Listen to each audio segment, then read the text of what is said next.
नादिक Sita road में आबादगारन ऐं क़ौमी अवामी तहरीक के सॾ ते सारियुनि जो घटि अघु मिलण ख़िलाफ़ एहतजाज कयो वियो।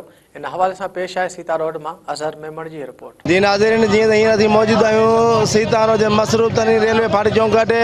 उते क़ौमी अवामी तहरीक जे सॾ ते आबादगारनि एहतजाजी रैली कढी आई।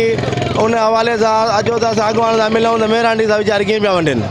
सही क़ौमी अवामी तहरीक जिदोजहद में थी करे हारी ऐं मज़दूर जे लाइ ऐं अॼु जेको आहे सो असीं साड़ियुनि जे रेट घटि मिलण जे करे एहतजाज कयो आहे त जीअं बदहाल जेके ग़रीब हारी आहिनि, कणिक जे टाइम में बि उन्हनि खे फसलुनि खे उन्हनि खे जेको आहे रेट न मिलियो आहे।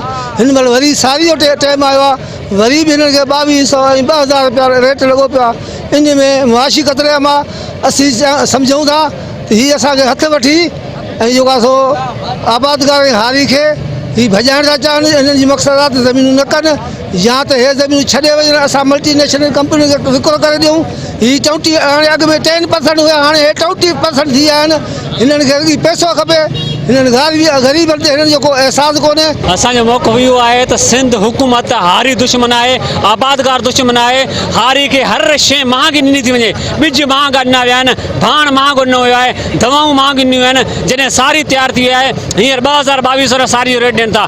हारी जो इन मां कर्ज़ बि नथो लहे। असीं मुतालबो था कयूं त फौरन साड़ियुनि जो रेट 4500 मुक़ररु कयो वञे। हीअ एहतजाजी तहरीक सॼी सिंध में हले थी। सॼी सिंध जे हारियुनि सां ज़ुल्म आहे, नाइंसाफ़ी आहे। तव्हां ॾिसो त साड़ी मां जेका शइ निकिरे थी उहा महांगी खपे थी। कटी महांगी आहे, तूतड़ महांगो आहे, ॾारो महांगो आहे, चांवर महांगो आहे। असांजो चांवर उहो आहे जेको सॼी दुनिया में विकिरो थिए थो, लेकिन हारी आबादगार कंगाल थी वेठा आहिनि। हारी आबादगार सां ज़ुल्म आहे। साईं, क़ौमी अवामी तहरीक सॼी सिंध में साड़ियुनि जा अघु घटाइण ख़िलाफ़ एहतजाज में आहे। अॼु सीता में असीं आहियूं।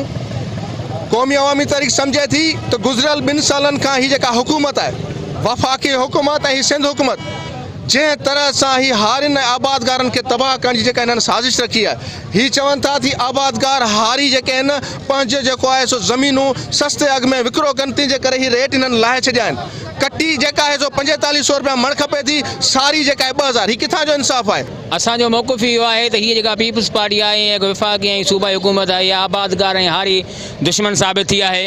जेको हिनमहिल साड़ियुनि जो रेट आहे उहो 2200 आहे ऐं जेका कची साड़ी आहे उहा 1600 रुपए ते ख़रीद कनि। इहा सरासर नाइंसाफ़ी आहे। असां आला हुकूमत ऐं हुकुमरान खां इहो पुरज़ोर मुतालबो कयूं था इन एहतजाज जे वसीले त साड़ी जो जेको रेट आहे उहो 4500 रुपया मुक़ररु कयो। जेकर 4500 रुपया मुक़ररु न कयो वियो त हीअ एहतजाज तहरीक जारी वे सारी रहंदी। कैमरामैन ज़ैन समो सां गॾु अज़हर हुसैन मेमण, मेहरान टीवी, सीता रोड।